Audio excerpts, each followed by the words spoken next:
Today I want to show you my girls' bedroom.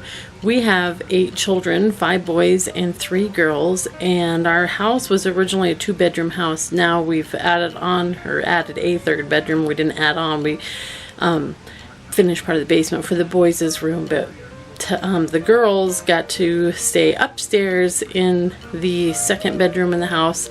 And this room is about, I think it's about 9 by 10. It's not a very big room because it's not a very big house. But we have 2 girls in here right now, and our baby girl is still sleeping in our room most of the time, although the crib has been in this room for 14 years, so it's not like it's really making a difference if we have her in her or not, because the crib is going to be here until there's no more babies coming. So anyway, so I'm going to show you some of the things we've done in this room to make it work, and there's a lot of things undone that I would like to do, so part of me feels kind of silly showing this like it's some grand room, because it's not a grand room at all. There's lots of unfinished things, but hopefully it'll give you some good ideas if you are thinking of wanting to fit lots of things into a small room. There's definitely this I don't know, well, I shouldn't say, I don't know if real people really think like everyone has to have their own bedroom and everything has to be beautiful and perfect, or if that's just the image that we get from magazines and TV and all that. I'm not sure, so I don't know what you think. I know that's how I used to think, is that things had to be perfect and all that, and so then I would have been kind of like, when we first got married, this would have seemed really like sad to have to pack a whole bunch of kids into one bedroom. Now I think it's great and the kids love it. Even if they all had the option of having their own rooms, they probably wouldn't want to do it anyways, but that is neither here nor there. It has nothing to do with showing you stuff. So alright, here we go. Well, I guess we'll start here with the centerpiece of the room, which is the girls' bed. This bed is an antique bed, which you can't even see it because I have the headboard covered with the curtains right now, but I bought this bed with my graduation money like 20 years ago. But it's a full-size bed, and we kept that in here so that if we had people come to stay, there would be a full-size bed for people to sleep in. Eventually we're gonna have to do something different because this isn't gonna cut it for very long, since there's gonna have to be 3 girls sleeping in here at least, maybe more. One thing you may notice that's different than typical is there is not a comforter on the bed, and none of our boys' beds have comforters either, because it's really hard for little kids to make beds and it's annoying and they get in the way. So anyways, I did away with putting comforters on the bed a long time ago. So that's Eden's blanket and Sophia's blanket, and they just fold them up. Well, Eden folds it up because Sophia can't do it, but they fold them up in the morning, and that's how they make their beds. I guess I'll go over here. This is the girls' closet. One thing with having a small house is there's not a lot of storage, so we don't keep a lot of clothes. So this is the closet for Eden, Sophia, Solomon, and Claudia. All of their clothes are in here. So this is 4 kids worth of clothes. I like to hang everything up by color because that's how we get dressed every morning, is by color. So you can see kind of goes rainbow here, although purple stuff is all in the wash, so this section's kind of sparse, but everybody's clothes hang up here. And it's kind of hard to see with the light, but all the hangers have little things on them to tell me whose they are.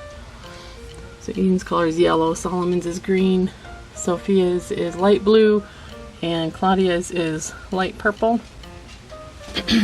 That basket there is where I throw clothes that are outgrown and need to be either put in the donation box or put up into the attic, which I don't keep very many clothes because it's kind of a hassle and there's just not a lot of place to put them. But then I have these, I don't remember if they're Rubbermaid or what kind they are, but I bought these drawers from Walmart.com, and you can see that's Claudia's socks, although I also keep her pants in there.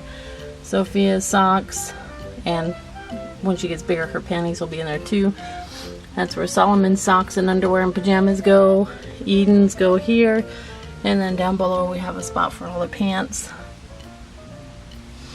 And then there's a drawer at the bottom of the closet there. That's where they keep their dress-up clothes. And then on top I have some baskets that they've seen better days, but this basket here is where we keep all the big dolls. Like what, we don't have American Girl dolls, but it's that style of dolls go in there, and that's a little baby basket. One of the big issues that I had was there were just so many small toys and the kids would make huge messes with them, and I hated it. I hated it a lot. So I was trying to come up with some sort of a solution for that situation. So this is what I came up with. We installed shelves, or a shelf, I guess there's what, like 3 of them there, lined up across the top of the wall, and that's at about a 6-foot height, I think. So I had Tom put up that shelf all the way along there, and then these little baskets are from the dollar store. And I made little labels and laminated them and put them on each basket. So that's baby toys. We have a midwifery basket. I am a big proponent of home birth, or especially unassisted home birth. And so I have all sorts of homemade midwifery, you know, birthing stuff that the girls play with.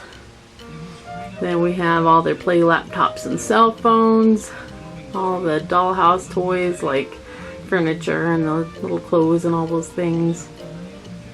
The dishes and pots and pans and the play food to go with the play kitchen. And the last one has all the stuffed animals. And then the play kitchen is down there. And the big poodle, he hangs out right there.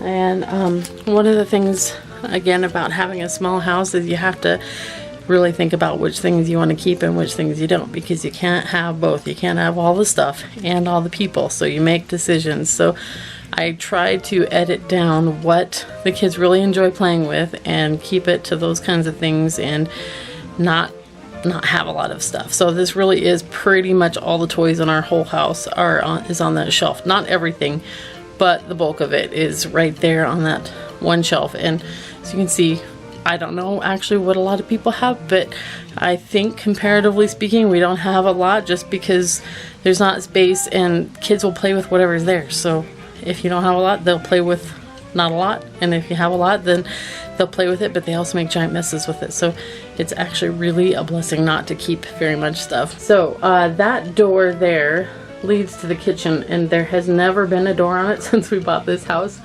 We always planned to put on a door, but we never did. And then it would really interfere with having a place for the play kitchens. So there's not a door.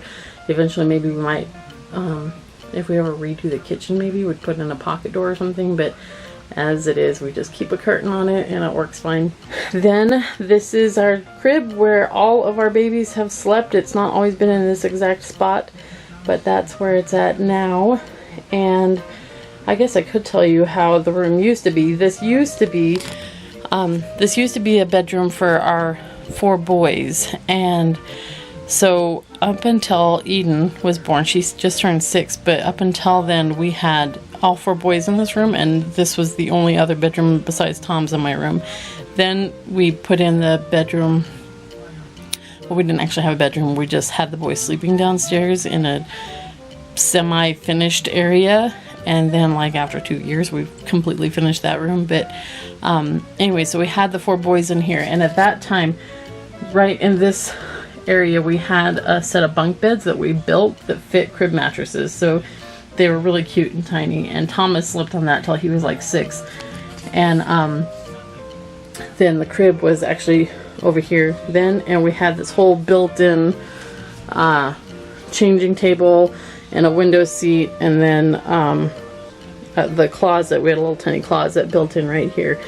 But when we moved the boys downstairs, we went ahead, we wanted to have this other bed in here so that we'd have a guest space. So that's when we tore out all that stuff, and I put up this wallpaper, which is very pretty, but I thought it was blue when I ordered it online, and it's like silver, so I might get rid of it someday because it's kind of a cold feeling wallpaper, but it is pretty, so I don't know. But anyway, so part of that closet that we had was these 2 drawers. My grandpa built them and they were underneath the closet. And then when we tore it all out, I didn't really want to get rid of it because I was kind of, well, Grandpa had just died and I was kind of sad about that, and I just wanted to keep them. So Tom put some wheels on the bottom of them, and now we put them under here, and we have a few extra blankies in that one. And then that's not supposed to be in there, but this is kind of where the balls and jump ropes and things like that go. Some of the random odd bigger toys go in there. I've always talked about painting them, but that's never happened. Maybe someday.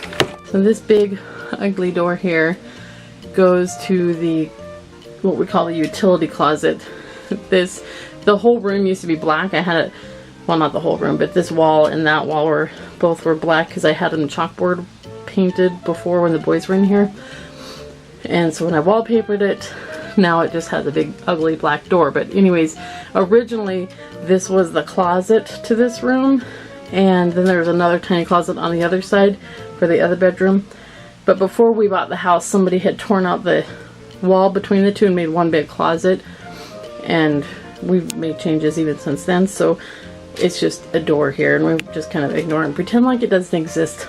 Then over here we put in this little medicine cabinet, and that's where we have the girls' hair things, and we made sure to put it where there's a, you can't see it, but there's a plug-in down there because I figure eventually they're going to be wanting to fix their hair and, you know, have curling irons and things. So we thought, since we've only got one bathroom, it'd be nice to have a place for them to get ready without having to be in the bathroom. And there's no place in the bathroom to hang all the towels. So this is my solution for a towel rack for all the kids. Justice's orange towel is missing. It should be right there, but this was a curtain rod and some curtain clips that I bought, and I hung it up here, and we just clip the kids' towels up so that when they go in the bathroom, which is right there, they can just grab their towels on the way by and then go take their showers, and then when they're done they can hang them back up. And over here, this was our old little cabinet that used to be on top of the, or above the toilet in the bathroom, but it was really tiny and I needed more space. So if you want to see what we've done in the bathroom now, you can check out the bathroom organizing video that I have. But I was going to throw this thing away, and then I thought, oh, maybe we could use it in the girls' room. So I bought spray paint, and it was originally white, and I spray painted it brown so that it would be the same color as the closet. So you can see here that they kind of match now, and I got blue knobs for both of them, so they kind of look like they were a bit of a set there. But anyway, so all their sewing supplies, like the little small size sewing machine, sits inside of it, and then we have the sewing basket and some other sewing supplies in there, and an old end table nightstand thing that used to be in our living room. I moved that in here, and the little dollhouse that they play with, and this hand-me-down organizer Eden likes to keep her books in, and her lamp sits there and all that. But I can't really think of anything else to share about in here. We do, as I said, have to figure out a new plan eventually, because I'm not sure how we're gonna fit 3 big girls in here. Claudia will be sleeping in the crib for a couple of years, but you know, that's not gonna be our whole lifetime, so we're gonna have to figure something else out. And if God blesses us with any more babies, I don't know. But the one thing that I love about this house, or about life in general, is just that there's always some way to figure it out. And if you think that you have to have a big house in order to have a big family, that's definitely not the case. And even when you think that you have met the end of the options, that there's no way you could possibly fit more into where you're at, if you just keep thinking, you will come up with a new solution. And it's always pretty amazing. I call this the Tetris house sometimes, because we're always reconfiguring and moving things around, and all of a sudden it's like, oh, look at all this space we figured out how to come up with. So you never know what you might find. And one of the biggest things is not having too much stuff, because the more stuff you have, the more stuff you have to put away and store, and people can fit or stuff can fit, but a lot of times not both. And so I'd rather have the people than the stuff, and just figure it out. I hope this helps you maybe think of some ideas for your girls' room, and also you can check out some of the other videos that I've done on our tiny house, which, as I said, we've got 8 kids, and our house is, let's see, it's 24 by 28 with an 8 by 16 addition on the back. So whatever that is, it's like 800 square feet, I think. And then we have mostly finished our basement to make it livable space, but it's not completely finished, nicely finished, but it's workable. So we're making it work. And we homeschool. We have a home business that is run out of our house, and we have a home church here on Sundays. And well, we're just here all the time. So there's a lot of activity that we do in this very smallish house, and it can work. And so I guess I hope to encourage you to start thinking in ways to use your space more productively and get a lot out of what you've got.